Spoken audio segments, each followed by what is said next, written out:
Harry Lyles Jr., June Lee. Anything going on today? Woo! The NFL in March. Russell Wilson traded to the Broncos! Exclamation point. Aaron Rodgers staying in Green Bay! Exclamation point. Aaron Rodgers happy? Question mark. Let's go! You better be happy. Bears fans happy?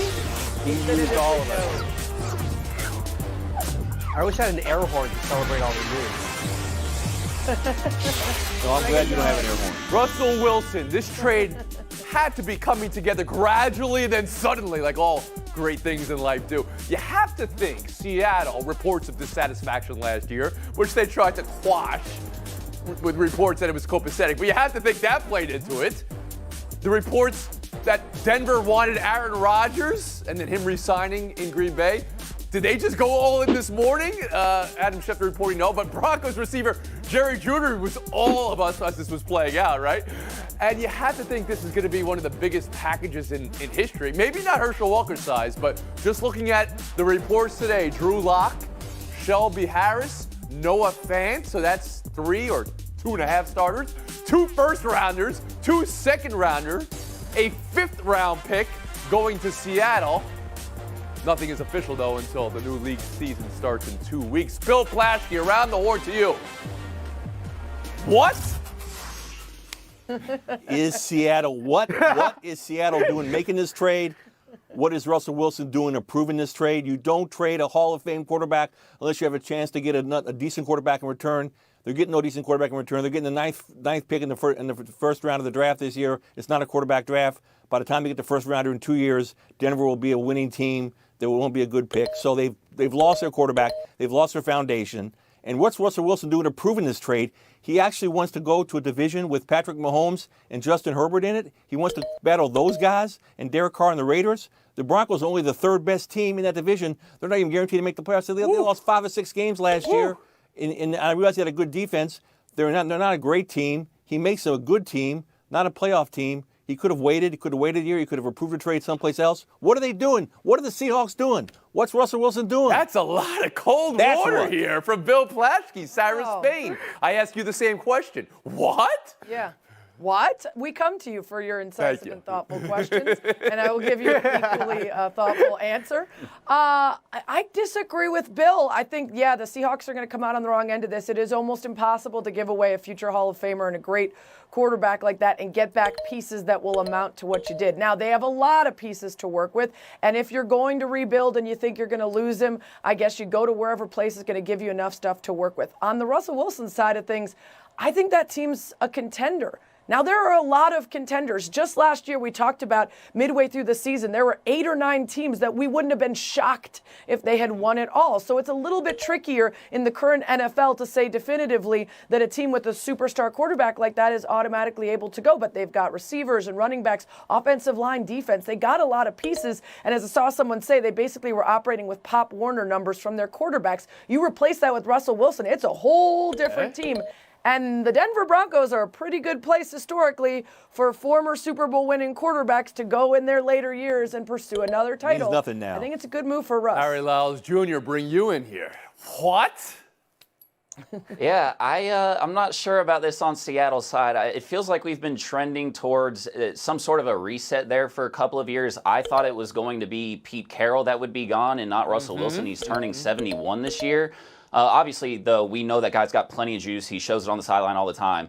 But I do think that this Broncos team has really, really great potential. I do think that they're a contender. They've got good young receivers in Cortland Sutton and Jerry Jeudy, Javonte Williams at running back. There's a lot of potential there.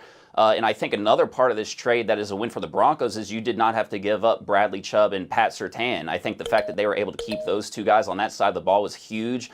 And to me, this team becomes more complete with a Russell Wilson on it. It's like Sarah said, they've added a veteran quarterback in the past. It paid dividends for them. And to be honest, it looks like it could be the case again this time. June Lee, you just heard Harry and Sarah say Denver's now a contender. You want to start there? I mean, to add on to Sarah and Harry, I mean, how many times across sports, not just in football, do you see a team trade away the best player and then win that trade afterwards? Russell Wilson's in a situation, I think, in Denver where He's going to be able to build on a foundation. They have Cortland Sutton. They have Jerry Jeudy. They've got a lot of cap space. They had $39 million in cap space before this trade went down. There's a lot of room for improvement on this team. I think they have a nice, fertile foundation to be able to build a team around Russell Wilson. I think he ended up in a better situation than where he was in Seattle. And I do think it's interesting to point out that Aaron Rodgers was the guy who's making all of the noise in the media about not liking his situation, not liking where the Packers were. And Russell Wilson was also similarly discontent, not making a lot of noise. And he's the one who ended up in a better situation, in a better team than he was before compared to where Aaron Rodgers You think Denver's better than Green Bay? Is that what you're saying right now? No, I'm saying that Russell Wilson was able to improve his situation, I think, compared to where Aaron Rodgers has been kind of complaining about what is going on in Green Bay over the course of the last couple of years. Flashkey, I'll bring you back in. If you could start with Denver being a contender. You're shaking your head no. No, Denver. No, and I think the division is too tough. I don't think they're complete enough. The wide receivers, it's all potential. Mm-hmm. They have one good, decent running back. You know who the biggest winner was in this trade, though, Tony? The Rams. The Rams are the biggest winner. They got Wilson's gone from Seattle. Garoppolo. No, let me finish. Garoppolo's probably gone from San Francisco. Kyler Murray's unhappy in Arizona. The Rams are going. They'll be hosting the Packers for the NFC Championship. All right, if we could just sit still for 1 second, Bill. You don't even like the haul that Seattle got. It's a bigger haul than the Rams got for Stafford last year, right? That was 2 first-rounders and a third. This is 2 first-rounders and 2 second-rounders. You want to address that? Well, I just think they need to get some guarantee of getting a quarterback back. There's no guarantee that they won't get one in this year's draft, and they won't be drafted high enough next year to get a quarterback. Where does the quarterback come from? You can't win without a quarterback in this league. Tell me where it comes from. Back on Denver being an immediate contender. Are you taking Denver and with Russell Wilson over Buffalo and Josh Allen right now? Are you taking them over Joe Burrow in Cincinnati right now? You're taking them over Patrick Mahomes in Kansas City. Chargers and Herbert, that's a maybe. Tennessee's won a division, and Indianapolis didn't even make the playoffs last year, but a lot of people like them. Absolutely. Baltimore's got Lamar Jackson. What a conference right now. There was a time, Sarah, our youth, Bill, our youth, if I could say broadly, there were no trades in the NFL. Now, last year, Stafford gets traded. It changes the whole landscape of the league. This year, well, okay, Sarah, please. This year, you see Russell Wilson get traded. The NFL is now welcoming trades, and I, for one, love that. We'll move on. Aaron Rodgers, he thought he was going to be the lead story today. Not the way today played out, but 4 years, $200 million, Ian Rappaporting, with $153 million guaranteed. Aaron Rodgers tweeting, yes, he will be back with Green Bay, but reports of a resigning or terms are not exactly accurate. Of course, he said that. After months and months of ebb and flow and passive-aggressive, passive snipes, Harry, who won? And is it all win, or are there lingering consequences here?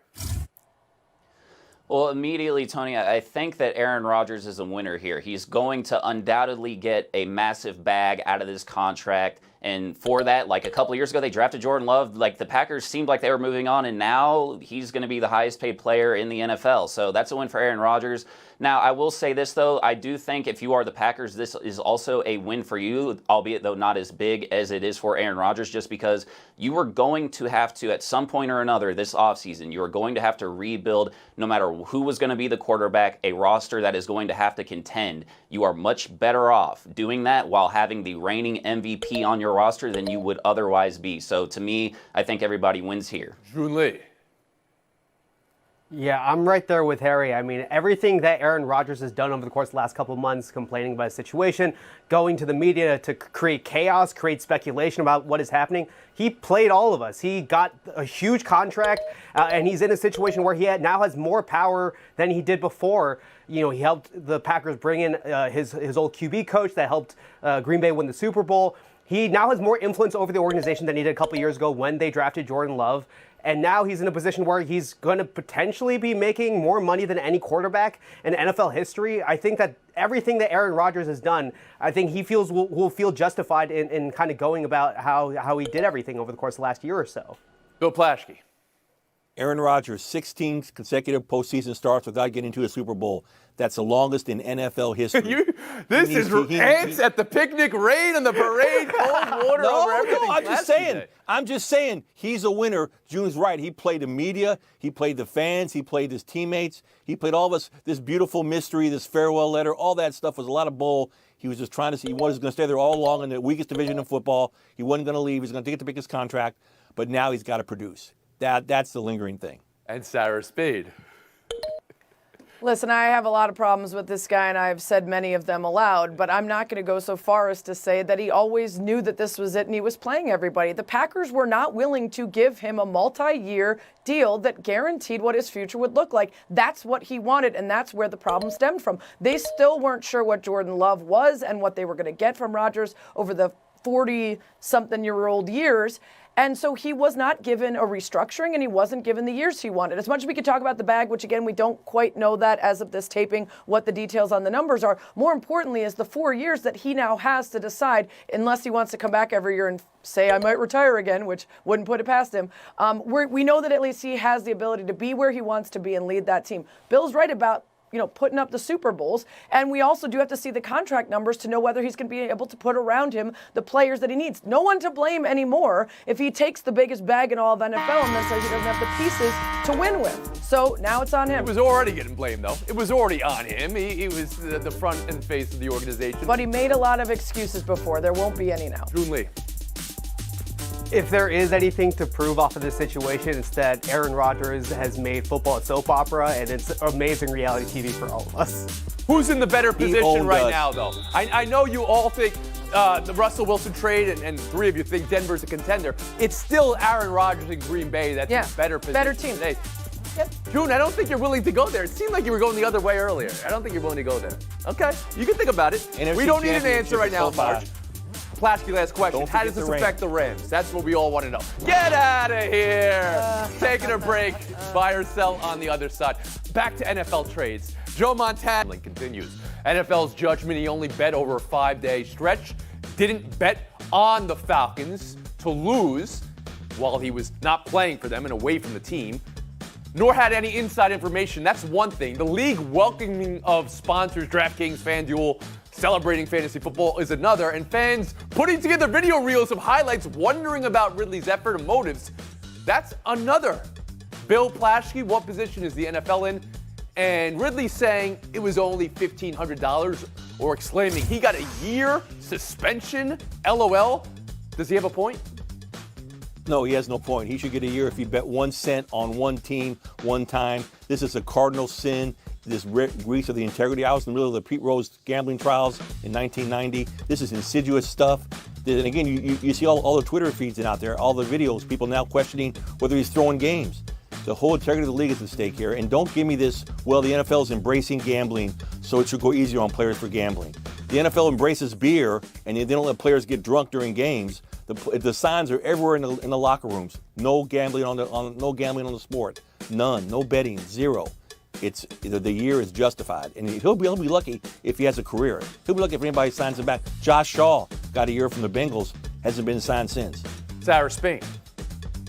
Yeah, I mean, at the very core of why we care about sports is the idea that they're being contested and they're the ultimate reality show. We don't know what's going to happen, and the people involved are doing their best to win at all times. Even before the billion-dollar deals with gambling, that was such a core, important point of everything that we watched, whether that was Donaghy in the NBA or other sports. Now that there are those billion-dollar deals, that is why the NFL is coming down so hard. So he doesn't have a point. You collectively bargained this as players and agreed to the fact that you're not allowed to gamble, regardless of whether it's a lot or a little. They're going to make an example of him. They can't let this look like it's not a big deal in case it happens with other players, coaches, staff. He may be able to bargain it down, but he probably won't. This is probably fitting. Larry Lyles Jr. Yeah, Tony, I think the one thing that the NFL won't slide no matter what is this perception of the integrity of the game, and because that comes into question, that's why they handed out the suspension that they did. I think that Calvin Ridley is honestly probably lucky that the details that he says, should make his suspension shorter. Or honestly, it's why it probably wasn't longer. I think that this is a case where the NFL wanted to set a standard, set a message like, hey, like you guys still cannot do this because they still want to protect those sponsorships and things and relationships that they have with these gambling sites and apps. And I would be remiss if I didn't mention that, in this city of Atlanta, I think the overall feeling of this was like, of course this happened to this town and this team with Eugene Robinson and Michael Vick and Bobby Petrino.